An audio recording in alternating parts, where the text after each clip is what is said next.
On the dangerous. Let's ride, let's ride, let's ride. On the dangerous. Let's ride, let's ride, let's ride. Notorious.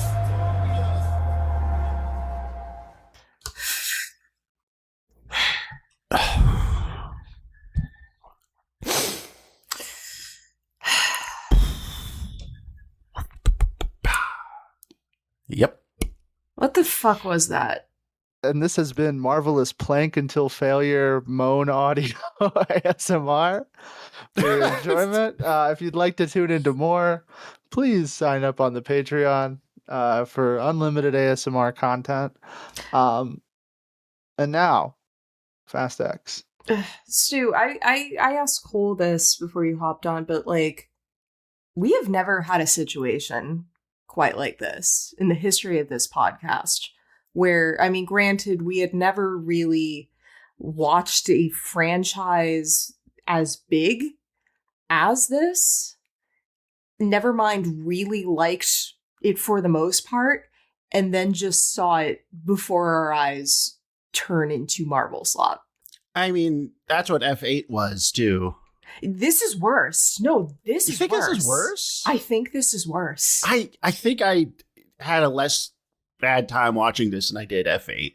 Yeah, I think this one left me. Actually, I would say it's about the same as F8 for me, maybe a little bit lower. But yeah, this is definitely bottom three. Yeah. Of these. I made the mistake of watching real movies and kind of reset myself a little bit in between these to kind of give myself a normal headspace. And yeah, this one is, I don't even know what it's trying to be because it doesn't seem like it's fully trying to be Marvel. It wouldn't fully make sense for it to be aping the Marvel formula because at this point Marvel was kind of washed. But it's like, yeah, it's trying to be something it's not. You know what this reminds me of? What? This reminds me of Resident Evil, the game series. And I'll tell you why. Okay. If you're interested. Sure, because then I also have my own theory. I want to posit as well. Resident Evil, the game series, went through, like, I mean, you and Nicole, you and I, we streamed up to 4. Yes. But 4 was a reinvention of the series into more of an action blockbuster mode, but with like grand guignol horror elements kind of on top. Mm-hmm. 5 and 6 double down on like the blockbustery in a 2000s way elements. And they just got like obsessed with topping themselves, getting bigger, getting more convoluted with the lore, bringing back characters and retconning and triple retconning and Mm-hmm. and constantly escalating the stakes of everything and the ridiculousness of the action. And it kind of almost killed the series until 7. They kind of rebooted it with 7. Sort of like Nicole's Sniffies map. Too many tops, not enough bottoms. And yeah, well, not just that, but just this the need to constantly expand and complicate until they just had too many characters and plot threads and just too much crazy bullshit that didn't where it went from like delightful to just excessive and tedious and unmanageable. Mm-hmm. And the series rebooted itself, but can never quite escape that impulse to keep bringing back old characters and old plot lines and doing more retcons. And it's kind of with the 9th one, which isn't like a bad game, but it's kind of still got one leg stuck in that muck and it can't quite escape. Mm-hmm. And this series feels like it's suffering from the same weight of expectations and lore and the need to escalate. Because even before Justin Lin left the production, it was like, you know, it's like we've got to do all of these things and have all of these plot threads and do the cliffhanger ending for the big 2-parter multi-part finale. So even before Leterrier came on, who's the guy who replaced Justin Lin on this movie, it was like it might not have turned like it wasn't necessarily going to be another like 9.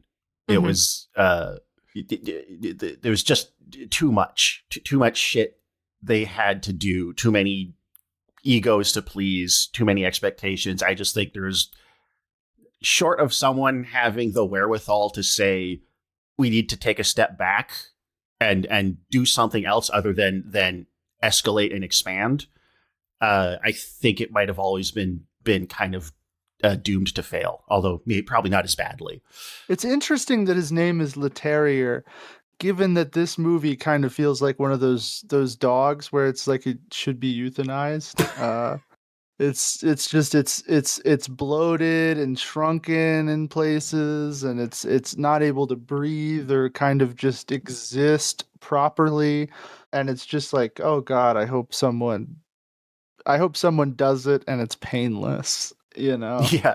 Like that's kind of where I'm at now with this with Fast 11. Is it's like I hope that Fast 11 is painless, and it probably won't be. No,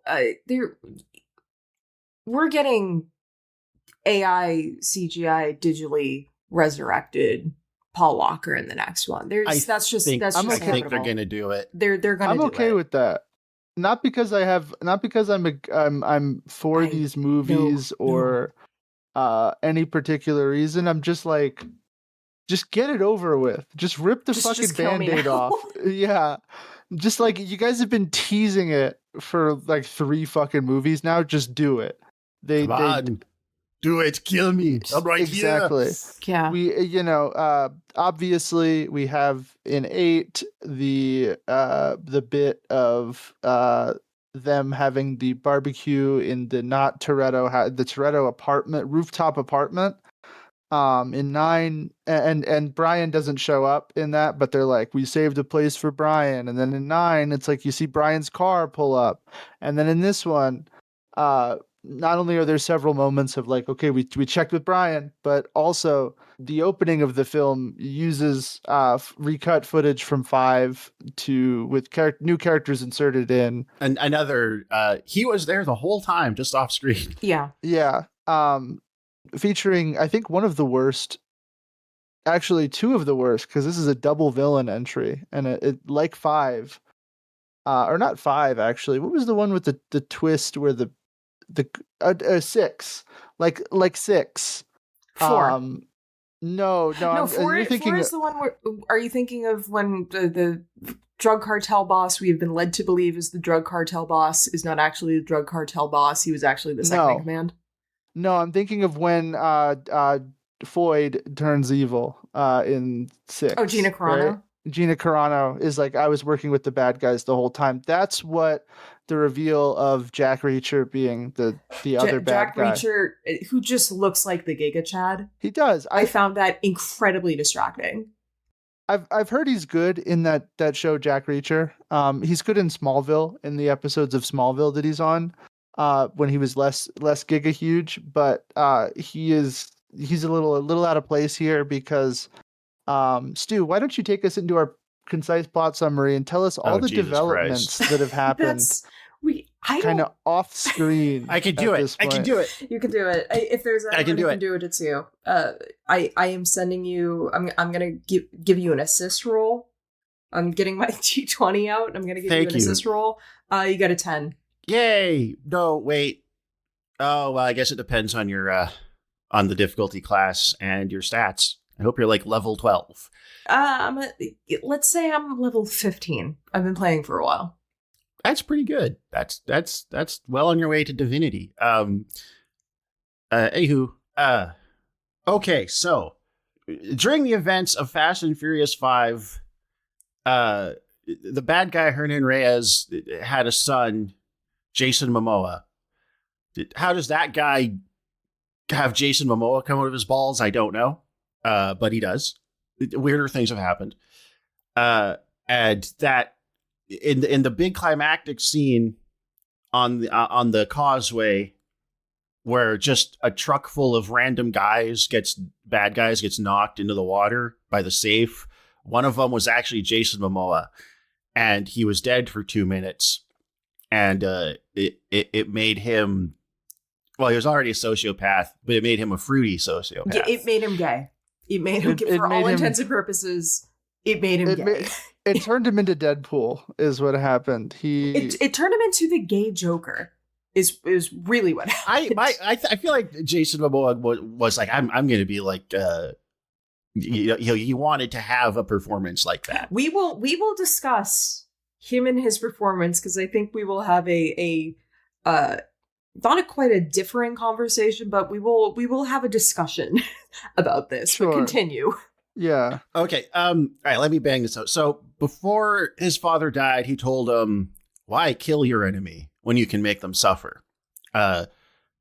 So for 10 years, he's been plotting his revenge on Dominic Toretto and the family, and he starts getting it. He gets at our previous bad guy Cypher, Charlize Theron, and takes her henchmen and her hacking technology, and she ends up dying on the doorsteps of the Toretto No, house. she doesn't die. Nope, she doesn't die. She Dying. shows up. Dying. She doesn't actually Okay, die, but yes. like she will die if she's meanwhile, Mr. Nobody's still missing, and this giant guy with the fascist undercut has Giga Chad. taken over. But also, Mr. Nobody has a daughter played by Brie Larson, who is like, you're betraying everything the agency stands for, which is like it stands for things. Oh, and Roman's finally been given a job leading a mission, but it turns out the mission was fake. It was a setup. Everyone's got to go to Rome and stop a big, giant metal boulder that's a neutron bomb from blowing up Rome. And they've all been framed for it. It blows up in the river and causes only a little bit of damage, or it would have wiped out the city. Now they're all wanted international terrorists again.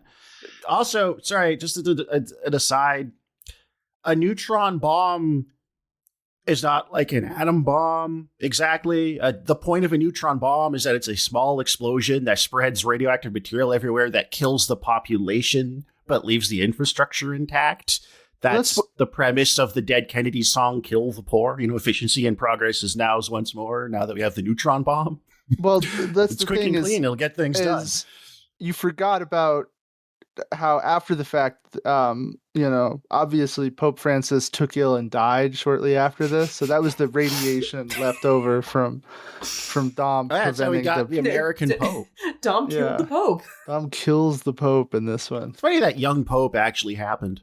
Anyone remember that show with Jude Law? I should have watched that. I've heard it's good. I should rewatch that. It was interesting.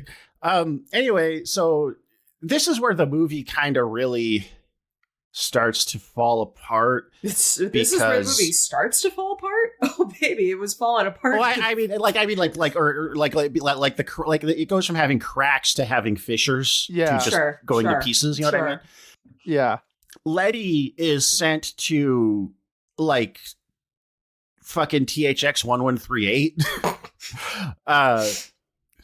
where she's stuck with Charlize Theron, and they spend the 2 or 3 scenes they get across the entire movie, they have a fight and then they try to escape, and that's what they do for the whole movie. They get like 2 or 3 scenes.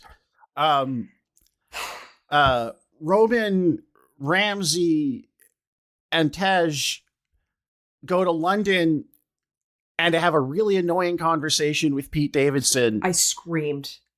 Oh, and Han. And then they meet Jason Statham. And then they get on a plane. And that's what they do for the whole movie. Mia's there for one scene. She's playing Hot Wheels with Little B, aka Little Brian, who over the course of 3 movies, he was introduced as a white baby. Then in F9, he's a mixed race, but still kind of white passing toddler. And now in this movie, he's just Afro-Latina, despite the fact that neither of his parents are Afro-Latina. Slight bit of defense for that. The babies usually don't get their melanin right away. I remember both me and my brother came out. Okay, but where did that genetic code come from? Unless there is yet another weird fissure in the Toretto family lineage. I don't know. It works because Rita Moreno is abuelita, and she's dressed like Elvis. That's true. She was really bad. I don't know why she's in this movie. Because I- every cameo that shows up, it's like a fucking Sesame Street bit. Yeah. That part didn't bother me just because I've seen that happen in real life, where you have like a kind of light-skinned like guy who's like 8 generations, Afro-Cuban. Okay, but he's also 10 years old. He's also 10 years That's old. true. I understand there is a 9 years later, after the opening bit, which again is just reusing footage from Fast Five. Well, that's and 9 showing- years from Fast Five, though. 9 years, but like the complete timeline of like we gave it a pass with Tokyo Drift because we love Han, and that was kind of like a clever way to retrofit the entire franchise around this amazing supporting character. But if the entire timeline of like Little B's conception and Dom's romance with Elena was completely like, I don't know, this just completely stretches whatever little credulity there was to the franchise, where in the last movie they went to space. Stu, please continue. Don't worry, they'll stretch it more. This is I feel like the kid didn't even bother me that much. Mia and a surprise appearance from John Cena fight off a bunch of commandos sent to kidnap Little B, and then Little B again spends most of the movie just in transit with Uncle John Cena, who is also a different character now. They've made him into Goofy John Cena, which I can understand, like, where it's like, okay, he's an uncle now, he can show like another side of himself, but the like steely kind of guilt-ridden not necessarily, but like the kind of more somber, serious characters is gone. Like they didn't balance that revelation of him having an avuncular side very well. They just, okay, he's different, he's just a different guy now. And again, they spend just a big chunk of the movie just going from point A to B separate from the rest of the cast. So everybody's all split up, doing a lot of chess piece moving. You don't do that. It's the same thing with not even for the end of this movie, but for the hypothetical next movie, because this movie ends on a cliffhanger.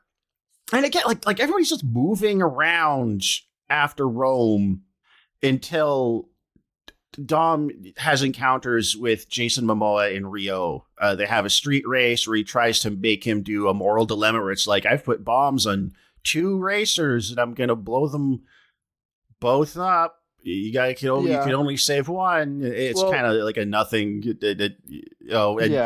There's a woman who turns out to be Elena's sister. Fuck that. We forgot about the other guy. The other guy is the guy from Fast Five from Five who comes back and dies in an explosion. Which I assume was also oriented by masterminded by, I guess now, Mrs. Nobody, so that he can come back in Fast 15 as a cyborg. And then the Brie Larson does a thing where she kind of sets up a thing that helps Michelle Rodriguez escape from THX 1138 with Charlize Theron. She argues with Jack Reacher.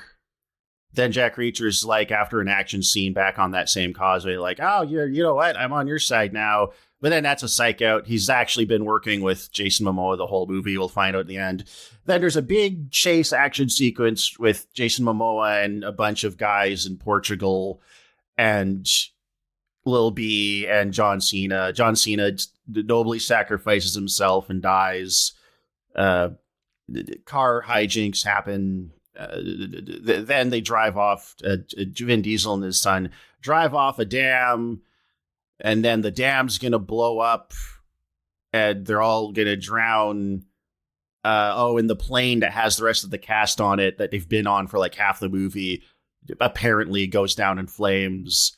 The cliffhanger ending.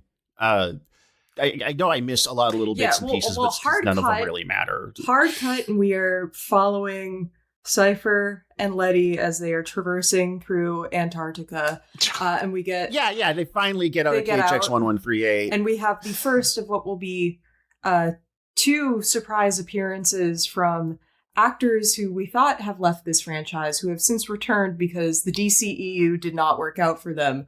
Surprise! a submarine surfaces, and who could it be? It's Gal fucking Gadot looking digitally inserted as hell in a movie where every actor in every scene looks digitally inserted as hell. And then our final end credit scene is The Rock. He's back. Yeah, because Black Adam didn't work. Black Adam didn't work out. I did not even get to that one. I turned it off when I saw Gal Gadot. Yeah, he storms into like with a bunch of commandos into a church or something, and there's just a Jason Momoa phone that's like, and Hobbs, I'm also gonna get revenge on you, and he's just like, I'm the Rock, come get me. See ya in the next one. Sure. Apparently, so according to the book, Welcome to the Family, which I finished the last section for this, Vin Diesel was begging the Rock to come back to the series for a while after Fast 8 or 9. I don't know how long he was doing it, but he was making nice and being like, my kids miss their Uncle Dwayne, and we made a promise to Pablo, which is what he calls Paul Walker.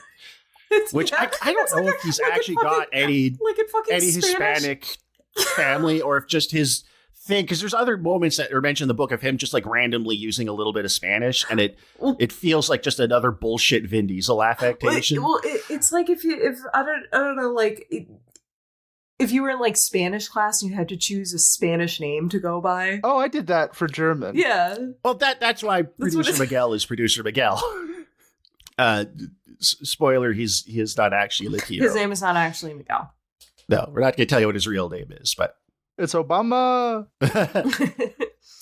He's like, let me cut here on the bits. But that is like, God, it's just like a little sleazy. And The Rock was like, this is sleazy, I'm not coming back, until they promised him a standalone Hobbs movie. Then he was like, I'm so glad to be back with the Fast and Furious family. And how's that working out for him? Because as far as I know, I think the only thing he's got on the horizon is that live action Moana movie where he wears a terrible lace front, and the movie why are we doing a live action Moana movie? Yeah. There is apparently in development hell, and by development hell I mean like it has been been announced and like has people attached to it but has not started shooting yet.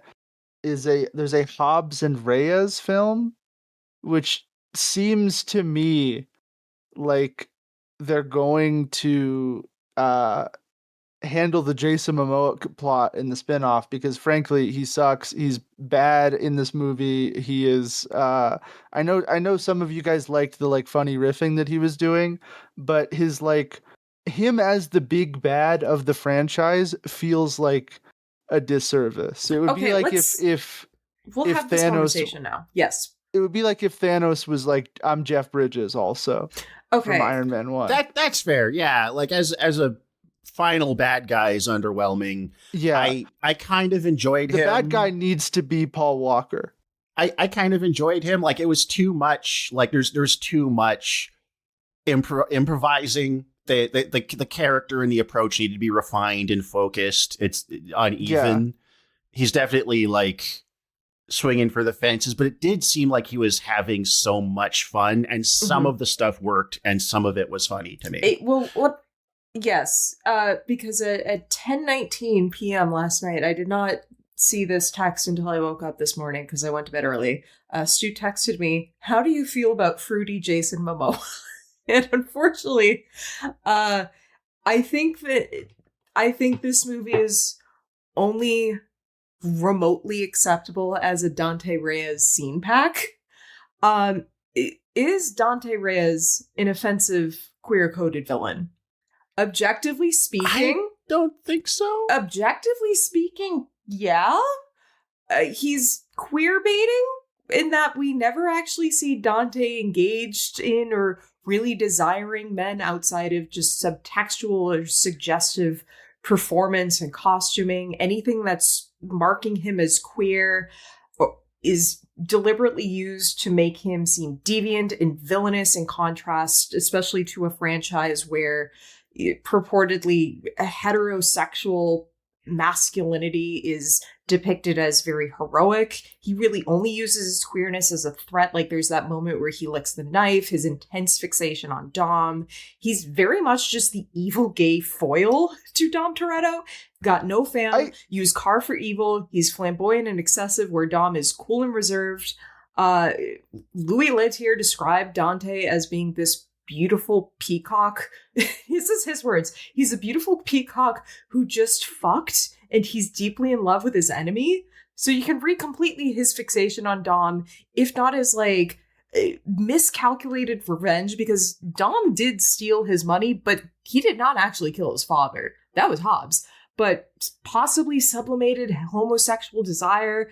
But at the same time, unfortunately, Jason Momoa seems to be the only actor here who is having, one, any fun, and two, actually seems like he wants to be here.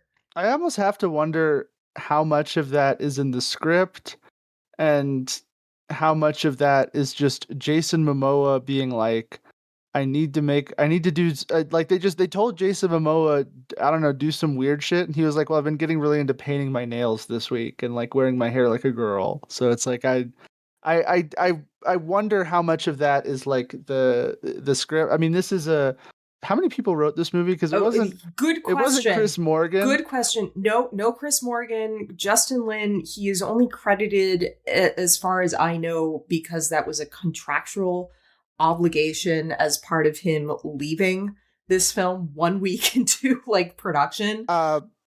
Mr. Morgan, I owe you an apology. I was not familiar with your game. Bad. We did not know it could get this bad. The real answer as to who is responsible as far as what screenplay there is in my opinion not anyone who's actually credited on the film. It is really Louis Leterrier did a bunch of uncredited rewrites. Like he was literally on the plane like the day after they called him up to say, can you jump in? This movie is in the middle of filming. We've sunk hundreds of millions of dollars into this thing already. Get over here now. You are the only person who can save us. He was literally rewriting Acts 3, which necessitated rewriting Acts 1 and 2, all on like basically no sleep. But I think the real answer is this is all Vin Diesel. Vin Diesel ghost wrote and ghost directed this. That as well. It's also Universal. I'm gonna give us a triangle of blame here, a triangle of sadness, if you will, to Leterrier, Universal, and Vin Diesel, because it feels like those are elements where it's like if you take out one of those members, you know, usually if you replace Louis Leterrier with like a Justin Lin, and then you turn the triangle into a square, you add Chris Morgan, who's like Chris Morgan, he's like, I'm just here for a fucking paycheck, man. I don't care about Vin Diesel's candy ass. And then Vin Diesel, who is only obsessed about gratifying himself, and then Justin Lin or James Wan, who can somehow, you know, manage to wrangle both of those personalities, and then Universal, who at the end of the day just wants a product that they can sell. That's the magic formula right there. But they took out Chris Morgan. They gave us this guy who did the Transporter movies, which I did speak fondly of in the last episode that we did on these. But I got to be honest, he bricked it. He bricked it from the fucking line. He bricked it hard. I want to step in quasi to defend Leterrier a little bit here. Okay. Not to say he didn't make a lot of really questionable choices. Like he did rewrite the movie basically overnight on no sleep. Not to say he doesn't deserve lots of criticism, but also I want to say for the guy, one, this is a fucking Komagata Maru situation. This is an unwinnable. It's Kobayashi Maru. Kobayashi, sorry. What's the Komagata Maru? What am I thinking of? There's another thing that's something like that from somewhere in pop culture. Yeah, Kobayashi Maru, sorry. Komagata Maru was the Komagata Maru incident was an immigration dispute in which the passengers aboard the Japanese steamship Komagata Maru were denied entry in British Vancouver, Columbia. And that's something I learned. That's something I learned in history class. That's why I got mixed up my brain. Well, that's the thing is aboard that ship was Scotty, and he was like, we can't take much more of this, Captain. And then he- and then he- Kobayashi. And then he went and he was like, I have to go get my fingers blown off in D-Day. But this is kind of an unwinnable situation because like you're going into a situation where there's so many demands that like Justin Lin preferred to just leave than try and get through it again. You know, the production's been stalled for weeks at this point, which has cost a ton of money. And one of the reasons the budget on this is so blown out is just the expense of having everybody waiting around without getting anything done. He's taking over a production in the middle of all of this, right? Like an international production with a bunch of units scattered all over the planet. Mm-hmm. He managed to come in, get the machine moving fairly efficiently, and like win and maintain the respect and build a good working relationship with the crew and everybody involved. Like let's look by comparison, like F. Gary Gray, right? He's no F. Gary Gray, that's for sure. Yeah, Gray was not interested in being fam. Letier at least had a prior relationship with Lin. Like they co-founded they were part of a production company together with the Russos. So he was known. He was known to the gang beforehand. But he was also just like, he came on board and he knew how to get shit done. And he was like, by all accounts, a really good, and I mean, again, like this book, it might be one of those things, right? Like there's people that are at a point in their career or whatever, where people are willing to be a little more open about their problems. And there's maybe people but by all accounts, a really like actually like good guy to work with who is both like nice and collaborative, but can like get shit done, fairly efficiently. And he got a movie made in very difficult circumstances. Was it a good movie? No. God, no. But he got it out the door and without being apparently a colossal prick to everyone involved. So I think he deserves a little bit of credit for that. And it's not like, yeah, this is an unwinnable situation. I don't want to be too hard on him because I don't know that anybody could have saved this movie. Fuck that. Can I posit my theory? By all here? means. And this is I will say, Stu, I kind of agree with you. I mean, his resume is not great. I don't think he's a great filmmaker, broadly speaking, but I don't want to be too hard on him because that was, it's a tough gig. It is. Okay, so my theory, and this has been echoed by several other film critics I've read just to see like what was the critical consensus around whatever the fuck I just watched.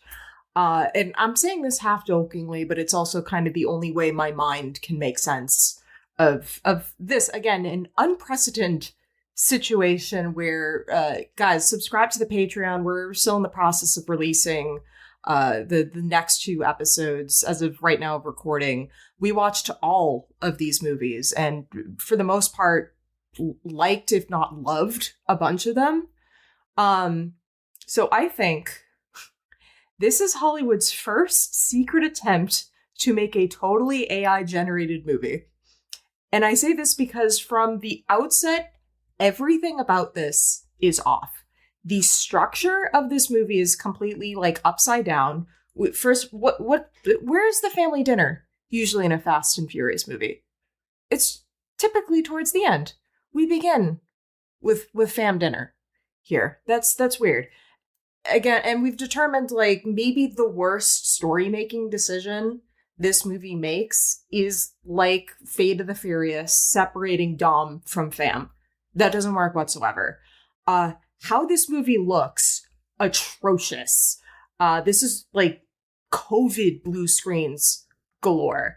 That was like a big point of contention, like the usual DP on these movies, who again, having seen all 9, now 10 of them, we can attest there are some very nice images throughout Fast and Furious. And it's made all the worse by the fact that it is using like the climax of Fast 5, where they actually dragged a safe through Rio de Janeiro, like a series that is made Puerto Rico. But the point is they shot on actual locations and dragged a literal safe down a street for the climax of that film.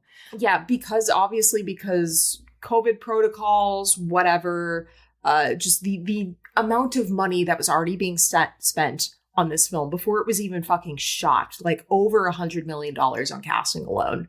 They were essentially saying like logistically, and that was their excuse. Like logistically, it would be easier to do this on blue screens.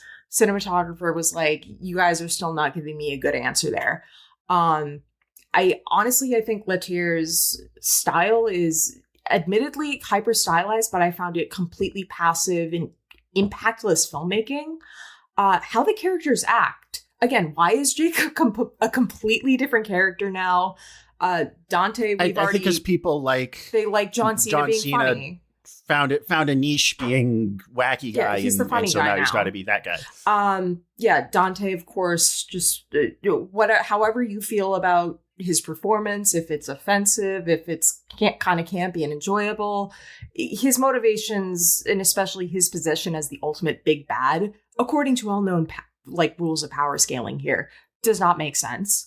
No. The dialogue, especially. I mean, in a franchise where dialogue has often been laughably hysterical, the Chris Morgan special, if you will, but specifically here, and I'm thinking of one scene in particular where I started like just crumpling in on myself, holding my face in like horror. It's the part where we're in, I guess they're called the agency now, and Brie Larson, and I'm just going to call him That's Giga something Chad. that they reveal in Hobbs and Shaw, by the way. Okay. Again, a movie I did not bother watching because I was told it was bad. And it is bad. F8 and this have just destroyed me enough already. But yeah, that whole scene where they're just being surrounded by footage of previous films and exposition dumping, like it's an AI generated summary of the franchise, or when like Netflix requires dialogue for people who are second screening while they have a movie on. We're getting dialogue like, it's like a cult with cars. This family has gotten their hands dirty to keep ours clean. It's so bad. We got all of these weird fucking cameos. Here was something. I watched this with Evan because I've been watching most of these with Evan. And at one point he shot up on the couch, like yelled, grabbed the remote, rewound the movie. We were at the part where Jacob and Lil B were going through the airport and they bump into these two like punk rockers. And he's like, that's the drummer from 21 Pilots. Why is the drummer from 21 Pilots in this movie? Pete fucking Davidson shows up, gives Han a laced muffin, which I learned is a gag that was completely made in editing. Again, Gal Gadot shows up looking faker than she's ever looked. Because I will say, in a better movie, giving Han accidentally dosing himself with edibles because he's a compulsive snacker, great bit. Could be funny. I'm envisioning the Justin Lin version of the Justin Lin Chris Morgan version of this bit, and he gets so high that he starts staring at Gal Gadot's tits or something. Like he's just looking. He's got his head down her shirt. Hilarious. Okay. Great moment. Okay, let me +2. Let me keep going down my bullet points here. Before I reach my sort of ultimate conclusion. The new characters feel like they've just been digitally inserted by AI prompting into this movie. Dante Reyes, he was there the whole time in Fast 5. He was just off screen and out of the camera's view. It's like when you go on fucking Twitter now and you see these assholes being like, I don't know, this is what the thing would look like if we put Arnold Schwarzenegger in there. And it's just like moving the like frame of what was shot slightly and vaguely approximating what that space would look like to accommodate for some fan casting they want to have. Again, Rita Moreno shows up and she's dressed like Elvis. Brie Larson, once again, no character besides what a vague outline of, I guess, a strong female character in an action movie would look like. She's bad. That entire scene where she's at the Deadpool bar with Dom and she has that little fight sequences when guys are being menacing to her and being like, what are you doing here, little lady? It reeks of boardroom approved girl power. Again, Ames looks like Giga Chad in a way I found incredibly distracting. Just how the characters, like our actors, look here, especially Vin Diesel, poreless. They put the like Tom Cruise youth VFX filter on him. He's pushing 60 now. Yeah. It's bad. Which makes the whole like we're on to a new chapter in our lives thing feel so weird, because it's like you should be like 30, maybe 40-ish at most doing the that, and you're like, no, you should be having grandchildren at this point. And I think and you're almost as old as my parents. And I think the sets, what little sets there are. I mean, there's the what they're passing off as Rio de Janeiro, which just looks like Sesame Street. It just looks like a Sesame Street set, not in a good way. But I think specifically the rebuilt Toretto house itself is kind of a microcosm of so much that I think is wrong here. It's rebuilt in the image of the original, or what someone or something, I should say, thinks this franchise is, but everything is off.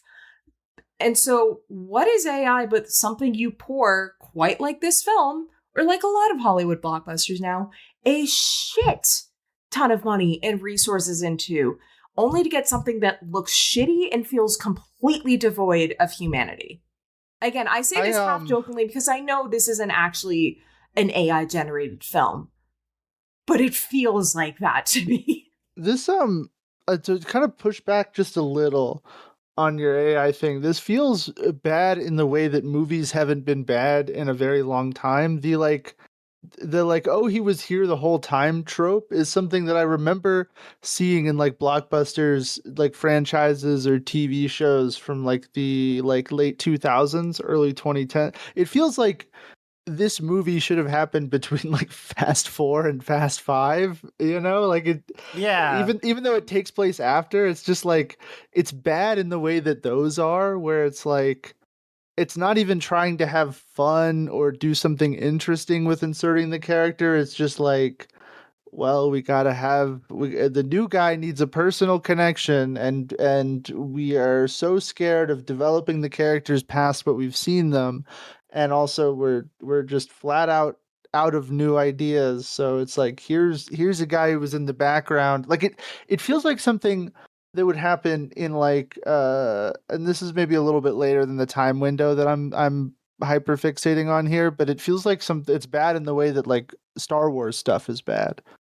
Like the both the Disney stuff and like the bad expanded universe stuff, where it's just like, okay, here's a background character, we're gonna cast an actor to, like a real actor, to play him, but it's just like, oh, it's guy who was in the back of the bar, and it turns out he's actually the most important guy in the room, and he was actually just as important as Luke Skywalker and Han, and we need to give him his own, in this case, not a prequel series, but like he's the new big bad. He's the Thanos kind of thing. Yeah. Lobot actually designed the X-Wing or something. Some bullshit like or that. like the guy who gets his arm cut off at the bar is actually he's Adolf Hitler or something. Yeah. This is what happens to long-running franchises a lot of the time. Is this need to, at a certain point, they get so retrospective and backwards looking, and needing to constantly embellish all their elements at the expense of just introducing new ones, that what can at its best add texture and substance to the world and the story starts to just become like a cobweb of bullshit nonsense. Well, I mean, that's also just like part and parcel to franchise fatigue and the too big to fail hubris that like a lot of IP based like mega blockbusters had to reckon with, especially after COVID. Like this slippage in quality because they believed no matter what, the audience would still show up for it, and just the idea that like, you're going to meet this crisis point where you realize like no franchise can go on indefinitely without, really changing the status quo. Again, we're in franchise time where the stakes are being constantly raised, but as we know repeatedly before, and we've given it a pass, it has worked before, but in this case, it is finally running up against the wall, fucking Wile E. Coyote style, where like, nobody can really die. So the cliffhanger, again, this is half a movie. Technically speaking, this is just half a movie.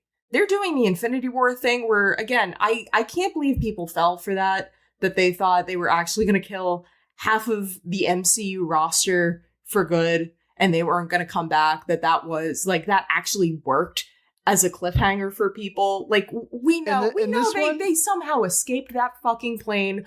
We know for all, like, Jacob Torres. Actually, they're...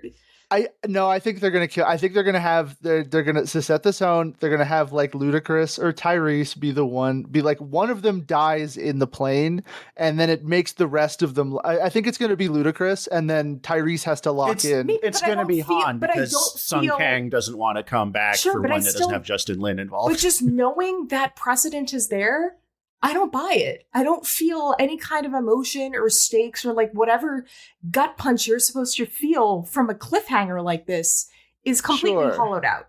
It's weird that the part 2 film, because it's I think like Endgame was like the last of the original wave of those like part 2 films that like, because the splitting your finale into 2 parts dates back to like the early the early 2010s with like the Twilight films. Hunger Games did it. It started with Harry Potter. Lord of the Rings. But like Harry Potter. Well, the 2-part finale started with Harry Potter, but like Lord of the Rings starts the trend. Everything else will like mirror for the next 20 years of splitting like the serialized narrative. Yeah, because Lord of the Rings was like, it's 3 books, 3 movies, and we'll shoot them all at once so we can release them one a year once and do kind of like post on each one as the other one comes out. And that's when they were like, well, okay, now we can save money relatively by shooting two movies at once compared to having 2 totally separate shoots, and then split them up and kind of proportionally bring more out of the same production. Which was the plan for this originally. This was supposed to be shot back to back with an 11th movie. And then I think the trend of doing the like part 1, part 2 finale is it's so weird that it's back, you know? Well, I think it's just like these formulas and trends stick in the heads of executives longer than they do audiences, I think. Because it's like I felt like that shit was dead when I saw like what's the Shailene Woodley. What's the Divergent series? Where they just never made the second. They never made the second one, and then I think it came out like they did a TV miniseries with like half the cast getting replaced by different actors because they just couldn't afford the. Like I think Shailene Woodley got recast. Like the guy in it. Did I tell you I've seen all of those films? That is one of the least shocking things you have ever revealed to me. Yeah, but my mom, like, I was like weirdly, like, she never read the books, but she liked the movies for some reason, and so she would like take us all to go see them just because they were cheap and a way to get out of the house when we were all like, and have like a family movie night, and she'd buy us treats and stuff. I would catch bits of some of those like 2010s YA movies here and there, like someone would be watching them on TV or something, and they were always so. They're always so flat. Like there's just so little to them.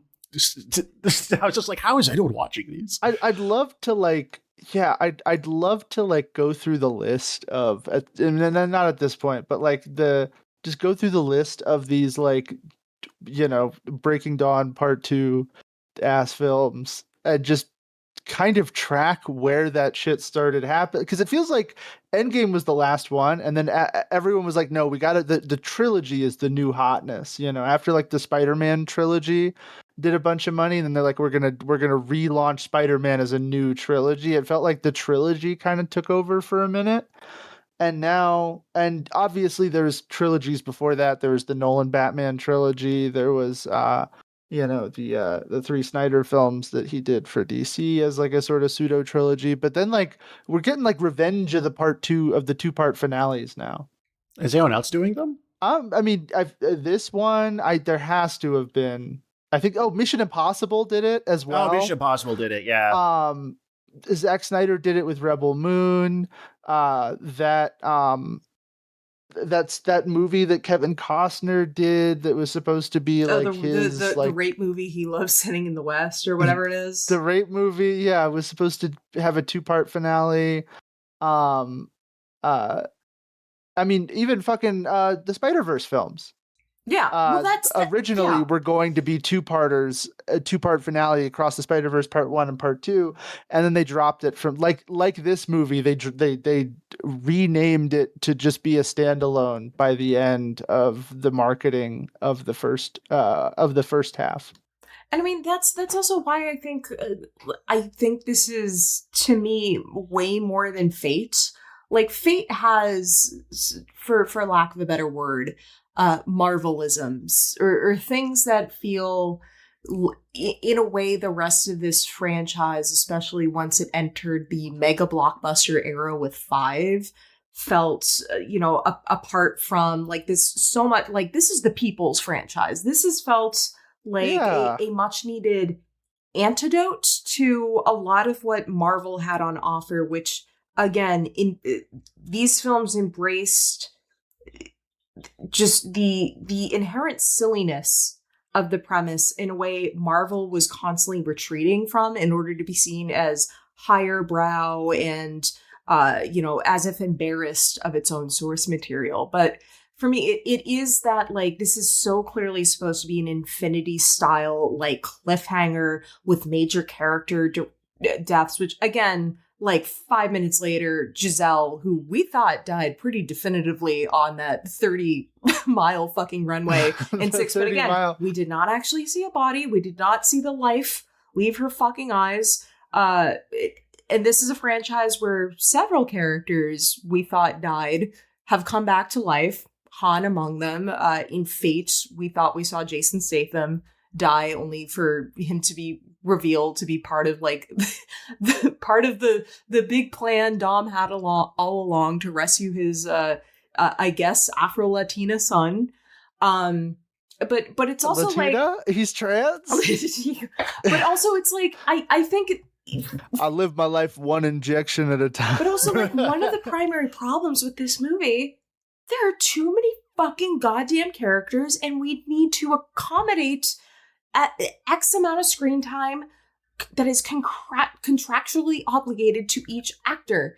Part of the reason this movie, which seems to be like one of the most expensive films of all time, estimated budget $378 million, possibly $453 million. So this would make it like up there, I think, second only to Jurassic World Dominion, which, again, that is egregious. That movie cost as much as it did. How is that movie so expensive? I don't fucking know. But like, part of the reason is they spent hundreds of millions, like over $100 million, just casting people. They're getting A-listers. They're getting Brie Larson, Rina Moreno for one fucking scene, the Giga Chad, Jason Momoa, like a bunch of people who by this time were, if not like, I wonder if Reacher is actually good, or if it's just like like Bosch, where it's like a 6 out of 10 that your dad watches. Well, isn't he? Here was the other thing. I was surprised you didn't bring up. Wasn't he like? I just read his Wikipedia, but he's Aquaman in Smallville. On Smallville, yeah. So this movie has 2 Aquamen in it. Fuck, you're right. Yeah. Teaming up to drown Dominic Toretto. Holy shit. Okay, I'm bumping up this movie by a half star. No, you're not. I am. No, you're not. I am. But I miss my guy, dude. I miss Chris Morgan. I do think that if Leterrier, I don't know that he would have made the difference here, because like they were. No, I think in the ideal version of this movie, where it's like, okay, you have Leterrier in for the jump. This isn't just an aborted Lynn afterbirth here, and you have an actual writer and not just like 3 departing directors in a trench coat. I think that gives you not a good movie, but like a better one. I mean, this was the starting material was just everybody who worked on 9. Yeah, if we want to kind of peel back the curtain on what happened here. So like Lynn originally began working on story ideas for this movie during COVID while F9 was in post-production.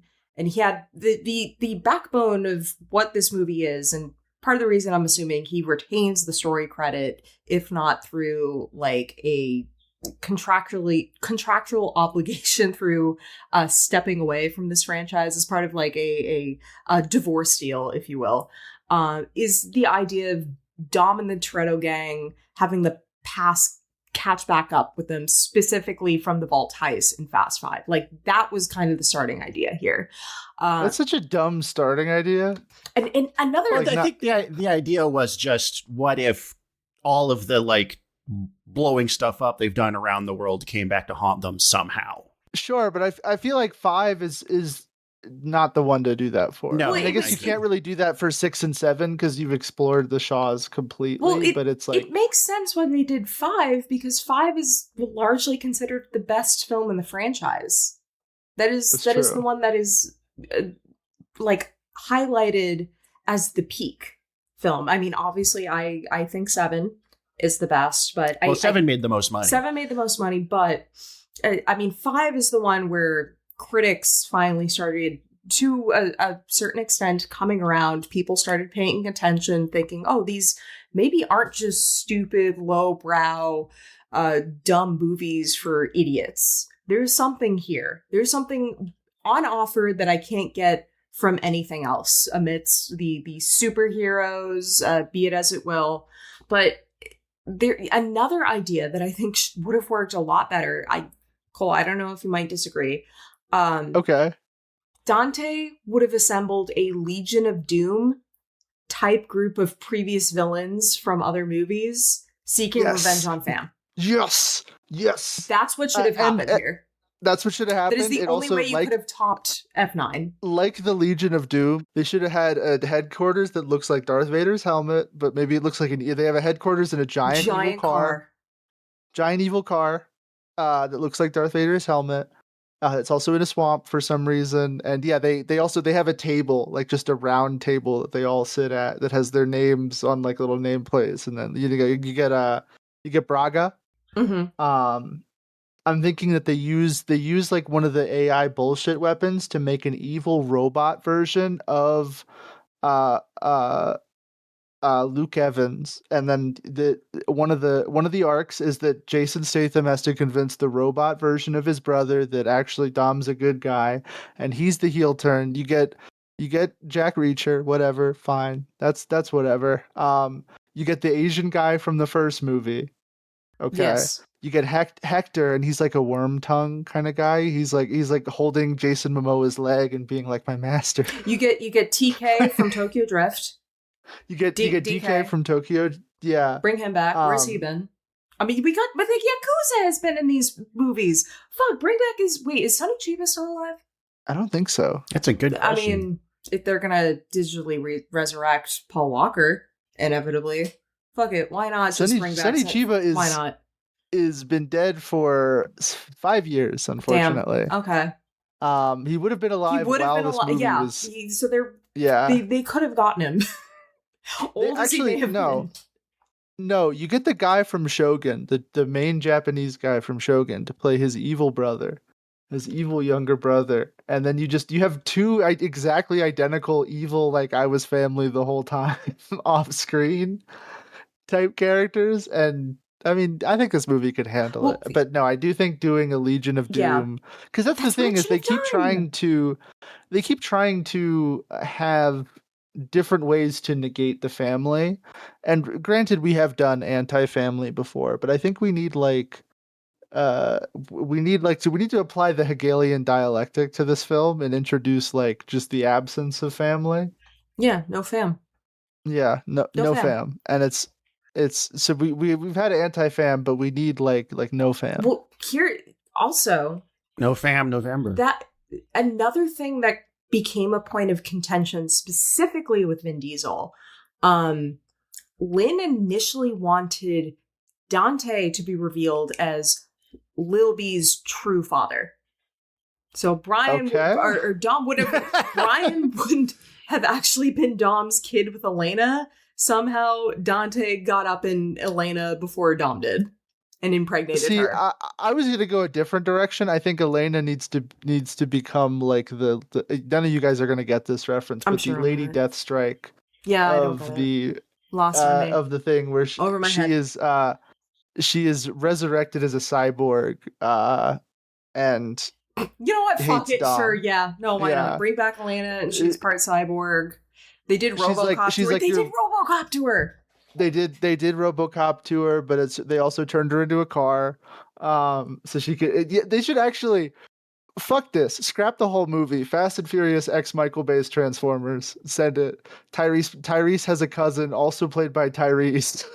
Well, speaking of Transformers, the other thing, this was the big friction with Universal, was Dante was supposed to get into a giant excavator-like machine that ate cars.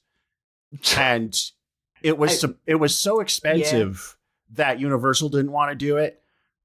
Also, somewhere else I've got a quote from the director of photography being like, "Yeah, I didn't really like that because it would have been all CGI, but everything ended up all CGI anyway." Yeah. Yeah, this one, I think a Fast and Furious X Michael Bay's Transformers could save it, because one of the reasons why I think these movies have been like 8 and 10 specifically, but you could also kind of say this about 9, and I would agree with you, is that like they don't really have a reason to be in the cars anymore. And I like these movies, but they kind of stopped needing, like, Dom is just car Jesus now. Like, also he is like John Wick as well. And so I think, like, if the cars could also transform into the Autobots and the Decepticons, So just fully turn it into a mecha series. Yeah. That's That's the thing too. Is imagine I'm picturing it in my head. Imagine Tyrese hanging out with Bumblebee.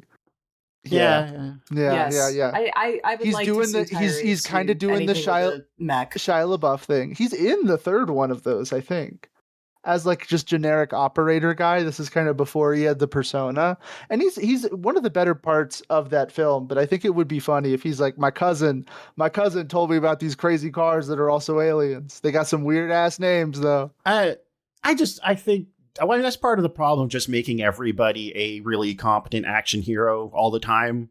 Like, if everybody is like a martial artist and everybody's super good with guns, it's like they're less distinct and specialized, and they don't have like a distinct strengths and weaknesses. You know, I find it more interesting if, like, oh no, they're at their best in the car. The car is like their power. You know? Yeah. No, I agree. I wish that they kind of try to recreate the magic in this one, in the awful pinball sequence where they have Dom like crash his car into a crane. Yeah, the bomb rolling around Rome. It's the most like plug-in CGI fire you've ever seen in your fucking life. Some also very After Effects looking muzzle flashes in this movie too. Bad. Not even just that. It's like one of the longest action scenes in the franchise, because I think it is pretty much like most of the first hour of this film. It just keeps going. Yeah. It just keeps fucking going, and not in like a fun way where it's like we figured out new things to do with the practical stunt. It's not a real ball. Yeah, Nicole, like you said, they light it on fire. It looks terrible. They actually did roll a real one around, but I think it's a case of most of that got unused. Same with the CG slopped up, man. The airplane jump in 7 actually did a practical dropping cars out of airplanes, but ended up not looks using good, though. any of that footage. It's crazy that they drop another car. You know what bothered me? I think, and I hate that I've become like a power scaler about these films.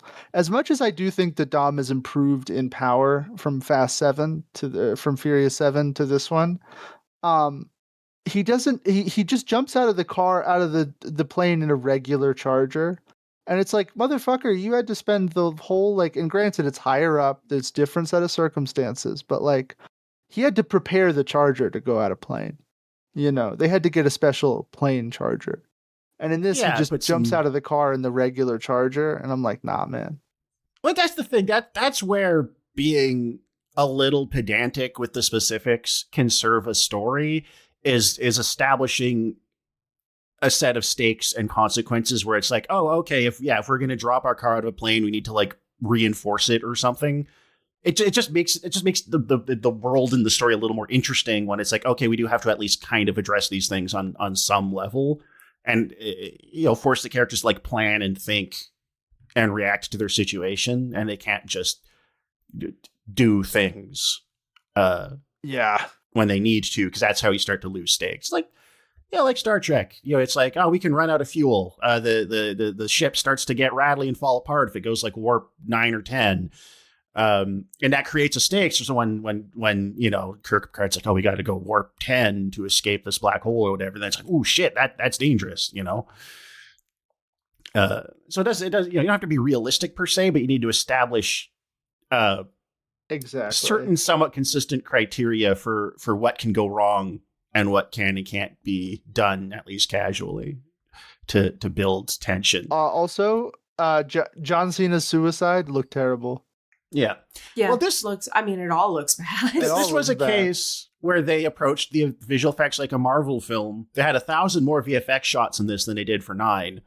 And they had a very compressed post-production schedule where they had 12 different VFX houses just cranking stuff out. So you have really rushed, uneven work in comparison to 9, which, in addition to having fewer shots, had the benefit of COVID to give breathing room to post-production to kind of polish things up. Which, again, makes, why are producers obsessed with doing everything on blue screen? Why do they love that so much? Because it's still really expensive, Yeah, and it always looks bad. Well, and it doesn't seem to actually save money. It's so that they can ejectocito cuz out of something that they don't like. Yeah, and so they can fuck with it in post. Yeah, that too. Of course, as we know. But I want to bring this back to so filming begins April 2022. Lynn lasts not even 2 weeks before announcing he's leaving. I don't know if either of you, Cole, I'm sure you've seen the Instagram video where it looks like Vin Diesel is holding Justin Lin hostage. I have not. No. Tell the oh God, hold on. Let's get a live react here because it is actually excruciating to watch. I have seen hostage victims look more happy to be in their situation they're in than Justin Lin does here. He was apparently the first thing he shot was the cipher, the Charlize Theron Jason Momoa encounter near the beginning of the movie, and then her which fight. Was fine. That was what he shot, and apparently that first 3 days he was feeling real good, and then over the weekend he had some kind of arguments with Diesel and Universal about the third act. And then when he came back, and then he didn't come back. It was just I didn't even hear from Justin again until he left the movie. Yeah. So it was, something happened there. And he was just like, this is bad for my health. I can't do this anymore. Yeah. Stu, did you see this video? The Instagram video? I read about it. I didn't actually get around to watching it.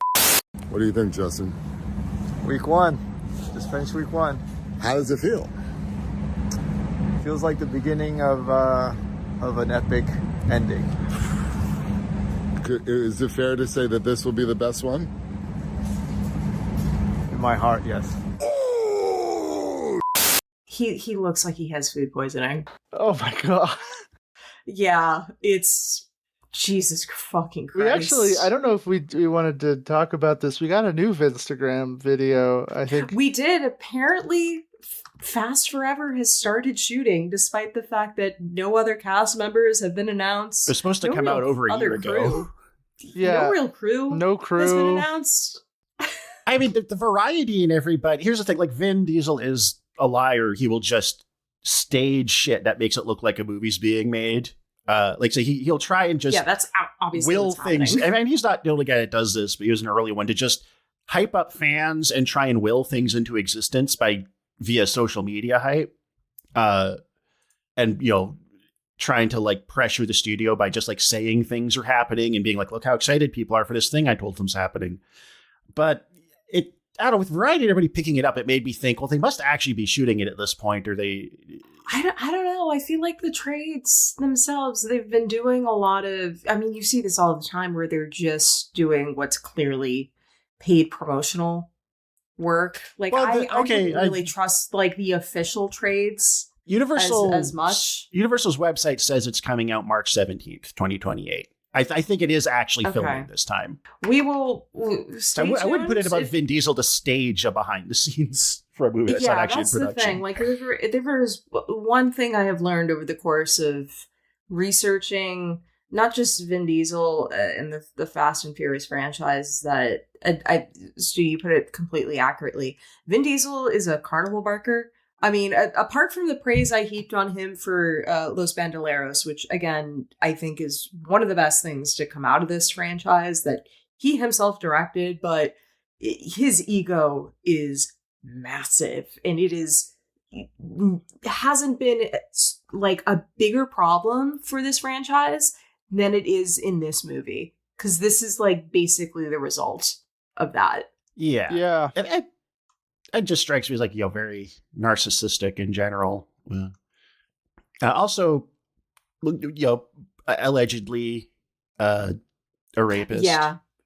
Yeah. It was after yeah. 10 came out, December 2023, which also may have been one of the things that delayed getting a sequel rolling until it was resolved. And we've alluded to this before, but it's worth talking about here because it's kind of where it happens in the timeline. Or at least where the allegation comes out is an assistant that his production company hired for a few days during the production of Fast 5 alleged that he, first that she was hired to be basically organize parties for him full of girls, but then also be around him. So if he was photographed with another woman, you could say, okay, that's like an assistant. And then she claimed after one of these parties, he took her back to the apartment he was in Atlanta and groped her and tried to pull her clothes off. And then when she wouldn't let him do that, he just kind of pinned her under his body weight and jerked off on her. I don't know how explicit I should get about the details. Probably not And a then- lot. Assault her. And then a few hours Assault later, her. And then a few hours later, Samantha Vincent, his sister, who sort of runs things in the background, called her up and fired her. She'd signed an NDA, but in December 2022, the Speak Out Act made NDAs unenforceable when it came to sexual assault and harassment claims. And California, around the same time, extended the statute of limitations on the same claims. Her claims were ultimately dismissed. Her wrongful termination claims were dismissed early. Then the assault and the sexual battery claims were dismissed. And I didn't know this until now. They were dismissed because the allegations took place in Georgia, which meant that California's extension of the statute of limitations wasn't applicable. It was a jurisdictional technicality.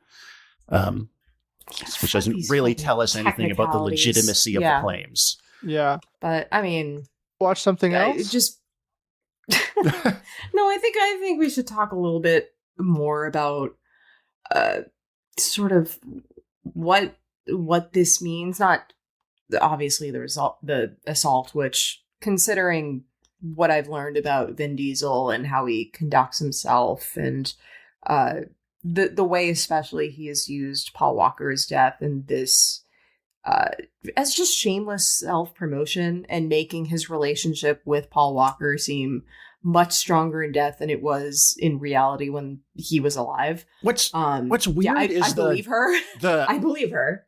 with the thing with Paul Walker's daughter Meadow, where he walked her down Yeah. the aisle at her wedding, and is apparently her godfather, even though she was born like a couple years before they made the first movie.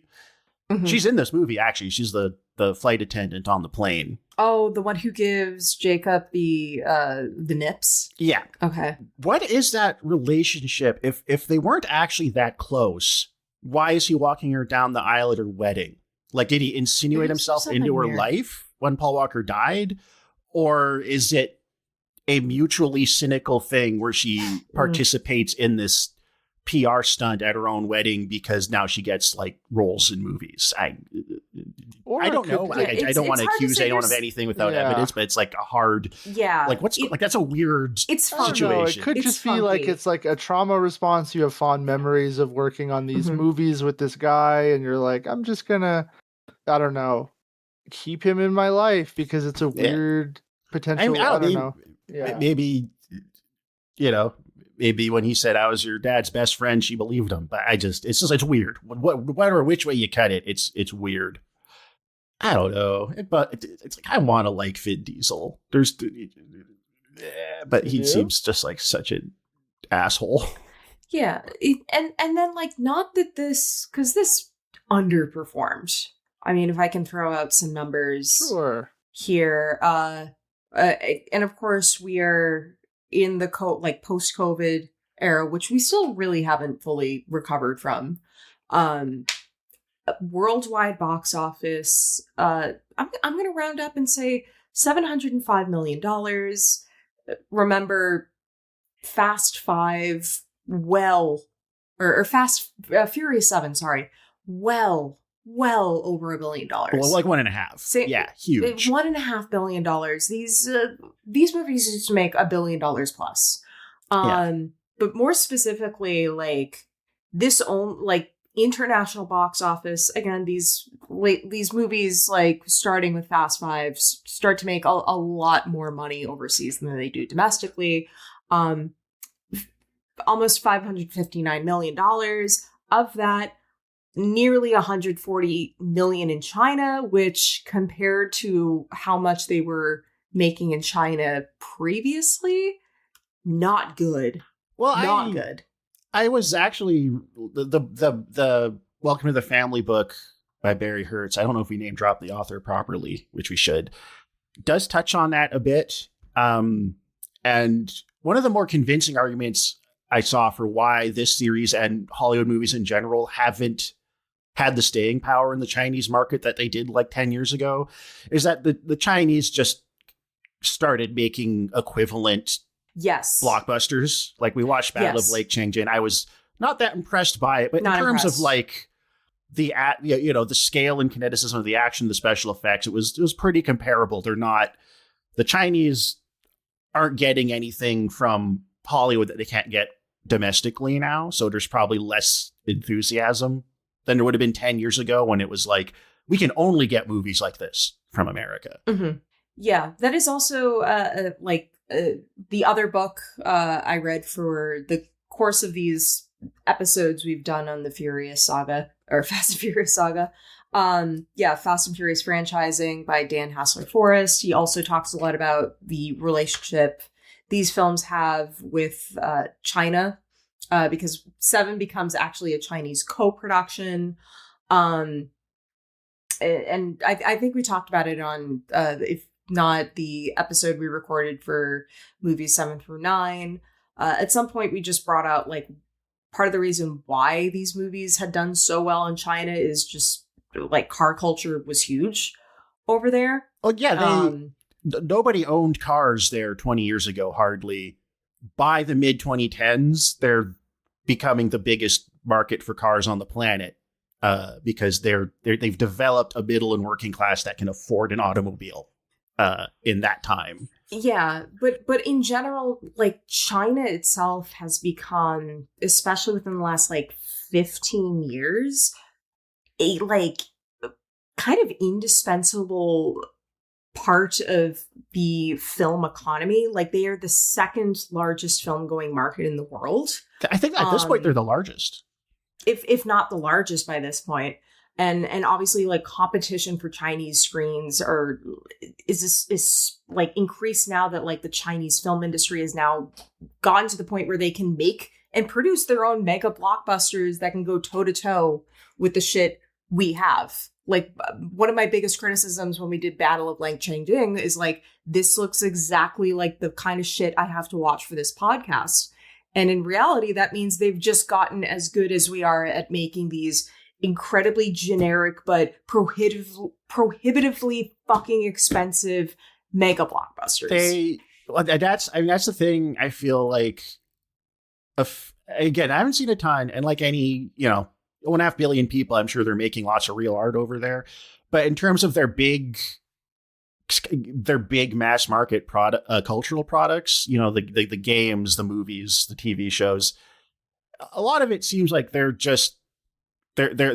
making the American style slop. They're stealing the recipes, and it's like they're shitty recipes. You could do better. You could do better. Yeah.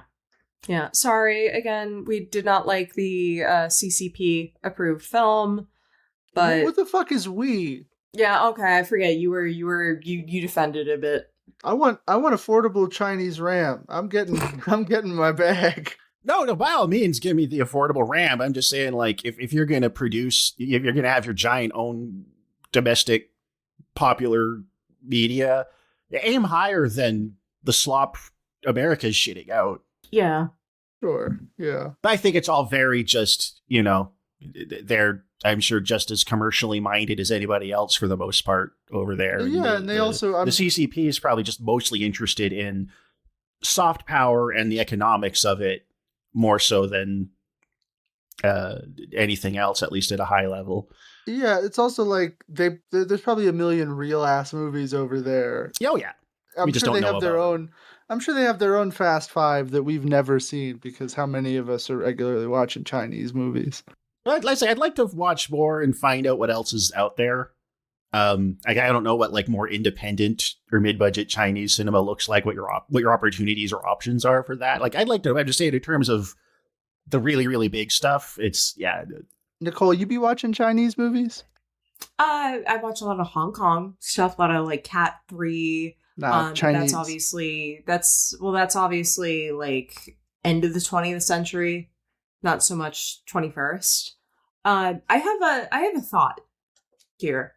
Because of the many things that confound me about Fast X, why is Pete Davidson in this movie? And I realized he's kind of playing the part, or his cameo is usually what they were giving a rapper in previous movies, like Furious 7, the jump scare of Iggy Azalea showing up in Abu Dhabi, and then Cardi B shows up in F9.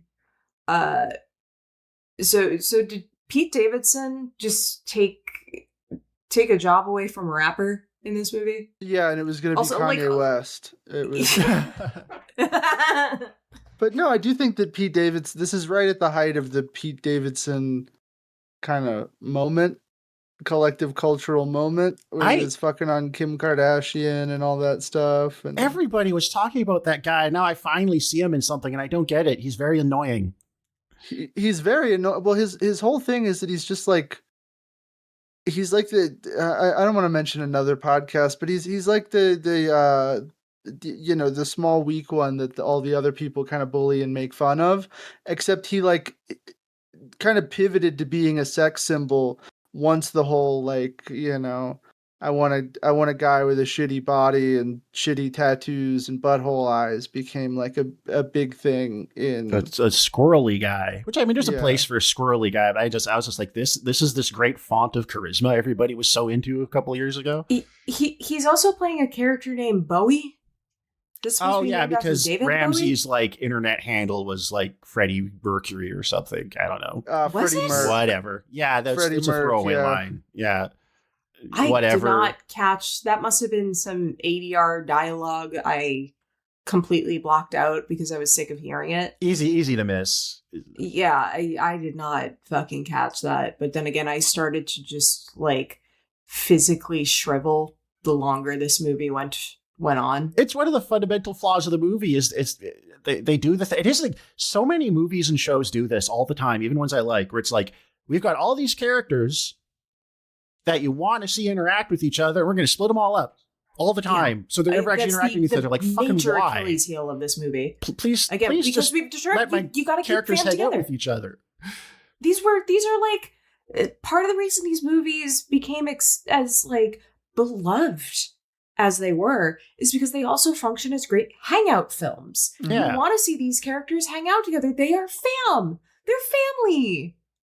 It doesn't work when you split up the family. We've seen it happen in Fate of the Furious, and that's also one of the shittier ones. That's just like every other series and movie. Please just like let your cast hang out and interact with each other and work together more often, and don't always feel like you have to send one or two of them alone all the time. Why? Yeah. Why I guess maybe it's like logistically easier to block scenes with only 2 or 3 major characters, but I guess it's like this would have worked if they weren't obviously setting up the fam to be the focus in the last one, or they weren't obviously setting up like certain because it's like Letty has nothing to do in this one, even less than nothing. the Chris Morgan ones. My goat. No, innocent. she's just on a loading screen waiting until the plot needs her, which is going to be in the next movie. It's so disappointing. And it's so disappointing. Yeah. And what's his name? Tyrese barely in this, Ludacris barely in this. They have like one heist. They're the opening segment of the opening heist in this film, and then they're segued off for the rest of this. And it's like, give them something else to do. Like, just this film would be so much better if they were just occasionally cutting back to the fam. But no, this is the Dom movie, and it sucks. I mean, that would be really funny if Fast 11 comes out and it's like really fucking good because they like sideline Dom for most of the film. How do you fix this though? They really... Justin Lin's not coming back. There's no way he's coming back.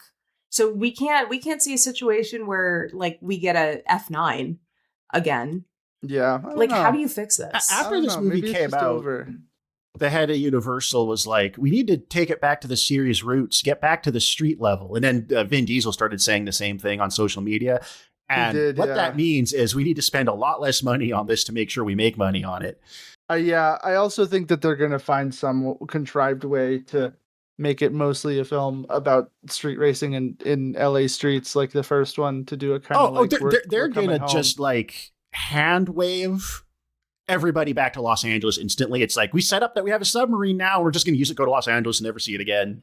Yeah. Yeah. I don't know. It's like, it would be funny if they do just, Dante's not even in the next one. They're going to put him in the Hobbs spinoff that maybe never even comes out. Where it says, we'll let The Rock fight him in a different movie.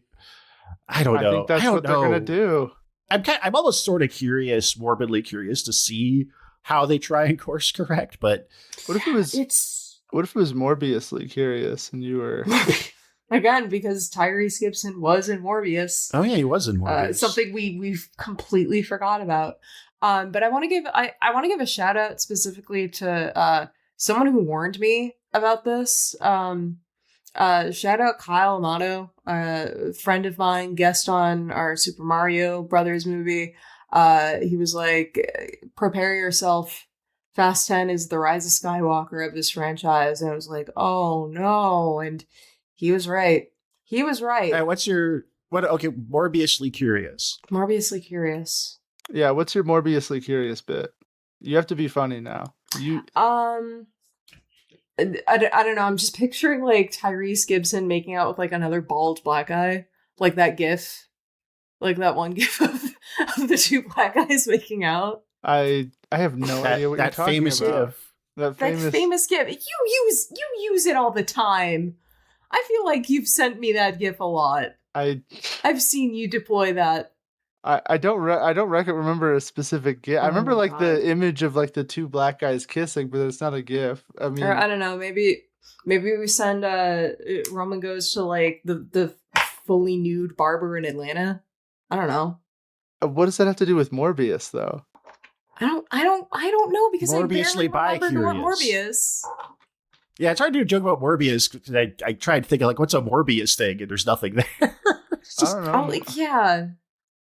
A movie I remember laughing at quite a lot, but I don't remember anything specific. Is this the? Are you thinking of? I don't even remember the fact that Tyrese Gibson was in Morbius. We have an end credits stinger where it turns out they're going to have Riddick just appear from another dimension to be in the next one. Nice. So we can have two Vin Diesels in the same movie. Are we thinking of two gay N-words Yes, that is kissing? okay. Yes, that is first. Yes, that is the picture I was thinking of. Okay, yeah. The that is not a. You know what? Is that going to be our episode image for everybody? No. It's not a GIF, but I do appreciate the fact that your like awful like Fujoshi mind just inserted animation. I thought that. Well, that is clear. That I feel like that is clearly a screen grab from porn. So it is grainy like a GIF would be.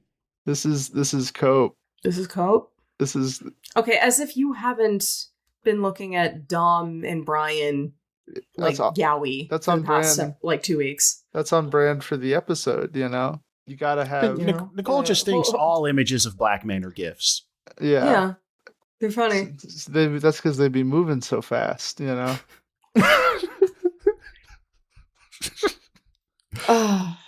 Oh, okay. Fast. this All is- right. But it's this has been- this is- this was Speaking Fast of X. Speaking of breaking it Yes. from the line, let's talk about our let's wrap this Watch episode something up. else. Yeah. watch something else. And again, this is a heartbreaking and unprecedented circumstance where, like the true reality is there are several really good Fast and Furious movies you can just watch instead. Like just like skip 8, fuck 8, even though there's stuff in F9 that has bearing on what happens in there. You'll infer. But You'll just infer. pretend there's nothing after F9.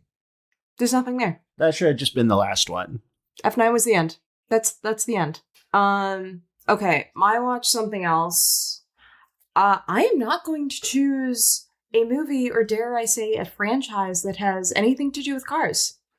Yeah, you guys were expecting me to say, like, Adolescence of Utna. You guys were expecting me to say Titan again. You guys were maybe expecting me to say Cronenberg's Crash, which guess what we're going to be doing on the Patreon soon.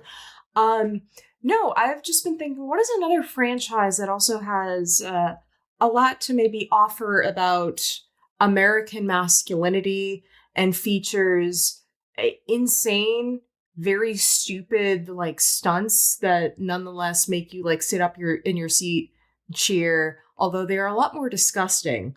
I'm just going to recommend all of the Jackass movies. Every I see single it. Jackass movie. There's cars in that. Yeah. Oh, yes. There is the Derby in the first Jackass movie, where Johnny Knoxville rents a car and then returns it after it's all fucked up, and he's like, "I'm not paying for it." So yes, I stand corrected. There are car things in the Jackass movies. I actually I just reviewed Jackass Best and Last over the Arts Views. Go read that. I have a feeling, I positive theory very briefly that, like, that movie was announced as quickly as it was, and apparently shot very quickly, because I think Johnny Knoxville, Jeff Tremaine, all the Jackass guys are maybe trying to protect it from David Ellison making that franchise go on as, like, a shambling corpse of itself, or doing anything that would fuck with it and endear itself to chuds. That's just a theory. I don't have any actual proof there besides just the general timeline of when this movie was announced and when the, like, Paramount WB merger started happening. But I am someone who grew up watching not just a lot of Jackass, but many of its attendance series, your Viva La Bam. Not so much Wild Boys, but I was a big Viva La Bam girl when I was, like, in middle school. I found this to be, like, I remember I went and saw, like, Jackass actually at the Coolidge, and Evan was apparently telling a friend about it, and he was genuinely surprised that his girlfriend wanted to go see a Jackass movie with him. I am one of those girls. I love the Jackass movies. I think the first one's the best, if only because there's something elemental and special to me about sort of the more, like, handheld skater video style, where it's more like the stunts as elaborate as they can get in that particular movie, and especially later on when they have more of a production budget. Just when you're seeing someone do a Looney Tunes bit in real life, whether it's just hitting each other in the balls with a baseball bat, running into a tree with a giant stick, stuff like that, there's no replacement for a guy doing Wile E. Coyote shit to himself. Yeah, so my pick here is just literally all the Jackass movies. Hold on, let me see here. Archive of Our Own / user / Skonseragi. Wee Man X Johnny Knoxville. That was not my profile. 400 chapters. He's lying. 600,000 words. Pseudonym I operated It's under. longer than War and Peace. This is. I'm suing you. I'm stepping away. I'm quite like Justin Lin. I've had enough of your fucking ego and your goddamn bullshit. I am negotiating an exit package with Miguel as we speak. Okay. Cole, what's your watch? Something else. Stu, hit it, buddy. Oh my god! Fucker. Every fucking time. Not every fucking time. Sorry, Every fucking time. I don't know why I'm such a. So much of my movie watching time lately has just been movies for the show. So I just haven't had anything to replenish the. I'm in the same fucking boat, man. You don't have to excuse yourself or anything. Literally nothing I've done in the last month has been in terms of movie watching has been non Vin Diesel content. I'm just trying to. Okay, I got it. I don't think I've done this one before, even if it's really obvious. But because I mentioned this on our Patreon recap series, John Carpenter's Christine, adapted from the Stephen King novel. I saw that very young. I think it was my first John Carpenter movie. It did a lot to shape my taste. I think it's kind of underrated. I think people sleep on it a little bit. I enjoy that movie a lot. Yeah, no, I think, goated run in the 1980s from John Carpenter. Yeah. And I think Christine also gets a bit lost in the discussion, especially where it's concerned with like The Thing or Big Trouble in Little China or Escape from New York. Christine somehow gets a little lost in that conversation. And I don't think it should be. I think it's great. No. Man, when she's the car being, when she's chasing that dude down the road and she's all on fire from blowing up that gas station. Awesome. So cool. Amazing. And that is a movie about a nerd getting a BPD girlfriend, but his BPD girlfriend is a car with tail fins. Guys, if you liked Obsession, or if you took only a very surface level rating of what that movie is, check out Christine, especially if you were under the age of 23 and probably haven't watched a movie made after 2001. I can't Check wait it to out. I love that movie. It's got such vibes. Man, the scene where she's all smashed up and reassembles herself. Great.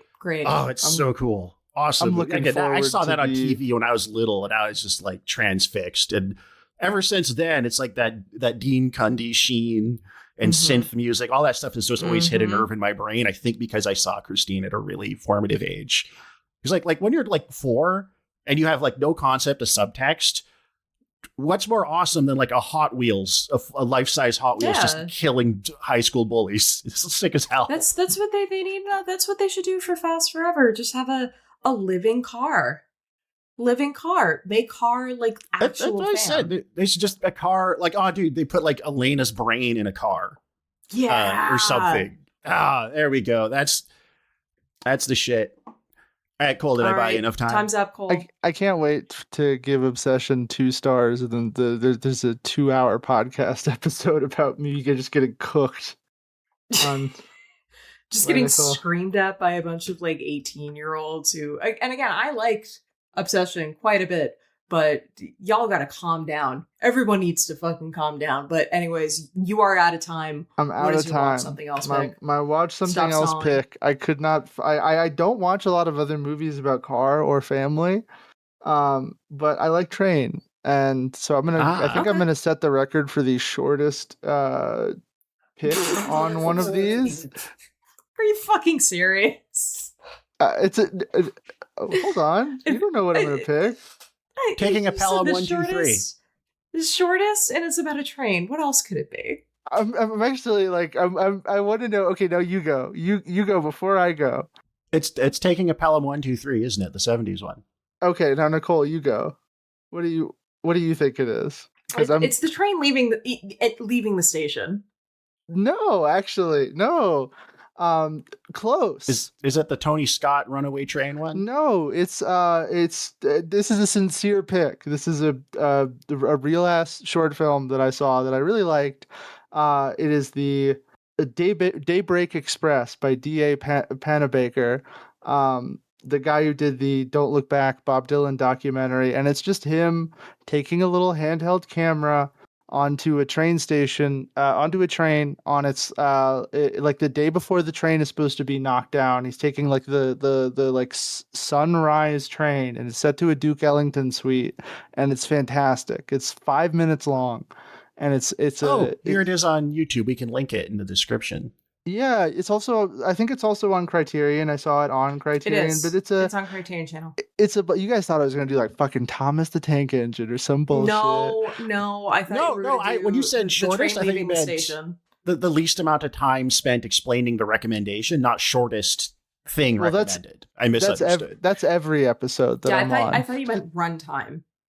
I also meant runtime. But yeah, no, it is Daybreak Express.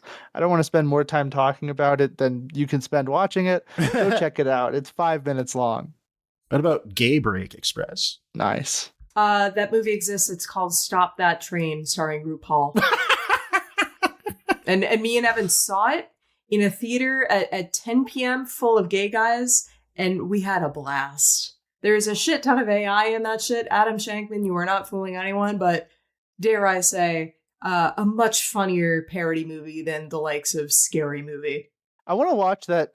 They did like a scary movie for these movies. I don't remember For what the it's called. The Fast and Furious films? Yeah, but I think I'm gonna check it out. Fast movie?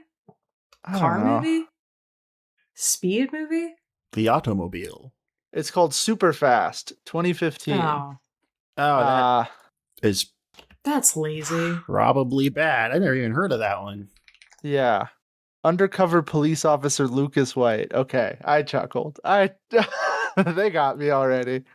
It's a Friedberg and Seltzer Oh. independently produced. They weren't even getting studio money anymore. That must really suck. Vin Sorrento. Ugh. Produced by the Saffron Company. Oh wow! Box office 2.1 million. Jesus. Wow, most of the cast don't even have Wikipedia articles. Oh wow, they combined the Ludacris and the Tyrese character into one guy named Rapper Cameo, which is Oh man. oh man. And then there's just a guy named Cool Asian Guy. Cool Asian guy They're played by hot. Chris Peng, who's in Send Help. He's in Crazy Rich Asians. Chanel Shalea as model turned actress. That's funny. That's I'll give that a plus 0.5. Riley Reid is in the Really? film. Oh, Yeah. wow. What the fuck? Well, she's not credited on Letterboxd. She's on the Wikipedia She's on the for it as Wikipedia page? uncredited cameo. That would have been peak Riley Reid popularity, I think. Yeah. Right? Been right before the N-word. Yes, sir. I literally have not thought about that name in probably since 2015. Well, to truly parody the Fast and Furious films, you need a rapist. That's true. Wait, whoa, hold on. Is there Riley Reid lore I didn't know about? Oh yeah. She has she went on a podcast and has talked about how she's used her fame and shit to pressure guys into having sex with her. I'm Miguel. Delete everything that we said about sexual assault in this episode. Oh, okay. It was an underage guy as well. So she's yeah. that'll do us, folks. What are we doing next week? Well, I already said what we're going to do next week. Next week, over on the Patreon, we're going to be talking about David Cronenberg's Crash. It's a little birthday surprise for myself. Another filmmaker we have constantly, talked about, whether it's through Watch Something Else or me going on a very, me sort of tangent. And yeah, we're finally going to talk about a David Cronenberg movie. A perverse lack. I just think that we haven't really addressed is the almost perverse lack of sexuality in these movies, at least after the first one. You have Dom and Letty make out or whatever, but it's very, nothing about it feels erotic. You have the perfunctory party scenes that they still throw in there of girls dancing around, but none of it is. There's just weirdly little eroticism in these movies after the first especially one. in this movie, in Fast X, where we have that little scene in their bedroom where they're just kind of kissing and then they stop to just talk about faith and family. I'm almost okay And that's with the that most they've nearly had sex.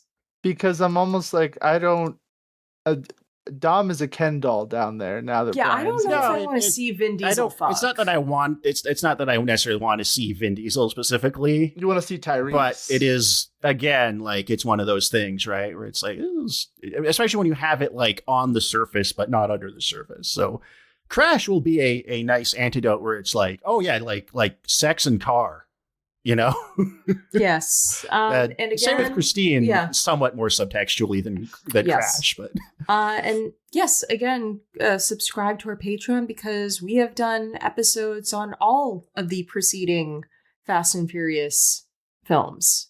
Given, we've broken the episodes into like 3, loosely trilogies of like 1 through 3, 4 through 6, then 7 through 9, because we were not about to record 9 separate episodes for each film. And no, we did not do Hobbs and Shaw. We'll do Hobbs and Shaw at some point. Maybe, sure, but we didn't get feel the like Patreon it now. up. Get the Patreon up if Yeah. you want to see us do Hobbs and Shaw. We can't promise we'll do it sober. We don't do anything on this show sober. I'm sober right now. I do almost every episode sober. I'm sober. I'm sober. But yeah, we've also got our ongoing James Bond. Me and Cole watching through the James Bond movies. Speaking of cars We do. And misogyny. And ejecto seats. and ejector seat. Ejectocito. Lots of great stuff to check out. A really great episode where we talked about Gregor Rocky's mysterious skin. Yes. I don't even know if this episode ever came out, but me and Sickwards talked about season 2 of Smallville. It did upload as whenever we remember to wake up early on a Sunday. We've got some stuff we are saving because some of us will be quite busy in the next couple of weeks, but we've got a lot of stuff on there for you to listen to and a lot of stuff to look forward to in the next coming weeks. There has never, ever been a better time to get on the Marvelous train, to become part of the family. So To buy your way into the family. And let's thank some new family. Let's say grace. Oh, right. This is a main episode. Yep. We've We've been doing so many of those that I have I lost know. track in my head. All right. Send it. Yeah, so let's open a Corona. Let's open a Corona for our new Patreon subscribers from the last month. So thank you to Bonbic, Animal Ramirez 1976, Brennan Birch, Chabby, Zubalur, Aiden, David Ferguson, Treadlocity, Leo G, Jerry Danton, Space Friend, and Albert X. Thank you. Thank you all so much. It really does. I mean, I know I say this every time, but it's really true. It really does mean the world to us. My life would be a lot harder without the support you give us. And if you would also like to hear your name read out on the show, if you'd like to pitch in, that's patreon.com/marvelousdeath. And we will see you next week on the Patreon with Crash. And what's our next main episode now that we are out of the fast verse for a while? I don't like that laugh. Guess what, Cole? What? Guess what, Cole? What? We're doing Cross the Spider-Verse. Oh boy. More of that Miller and Lord. Good. Actually, it's both of them. I don't even remember. Lord and Miller. Yeah. But it's that more of that Spider-Man. Can't get enough of that Spider-Man. Just always more spiders, always more men. Spidering and manning it up. Looking forward to talking more about Miles Morales, Cole. Is there a universe where Spider-Man is gay? Do we get to meet the gay Spider-Man? I'm sure. Someone's screaming at the fucking television right now that they're watching this on because they're like, "You forgot about the gay Spider-Man," and it's like, Does he shoot web out of his dick? Sure, yeah, probably. So look forward to that next one. We're going back to the bread and butter of our show. Spider-Man slop man, Spider slop. We will see you then. Until then, thank you all so much for listening. Thank you for supporting the show. If you have the chance, please, do the rate and review and yada, yada, yada. It really does help us grow our audience. Have a great night. Bye. Bye. Bye.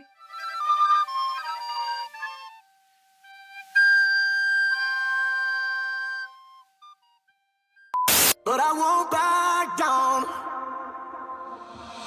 For my family, you can ransom me. Had it hard, it broke me to my knees. And I'm phone, I'm driving fears like somebody out there after me. My girl got my heart only. My friends, they got my back, we chase money. We together when it's storm or sunny. They expect me for the back down, it's my destiny. And this might get the best of me. I can't let you get ahead of us. I'ma have to escort you to a seat. Through it all, we can't fail, cause the plan is for the achieve. I'm just really needing some peace, hoping pain quickly leave. I admit I say I'm falling, but for my family rise up. Plan on completing every mission all before my time up. Inside this car, I get it done, just watch my motor climb up. Protecting all the ones I love, can't let this evil blind us.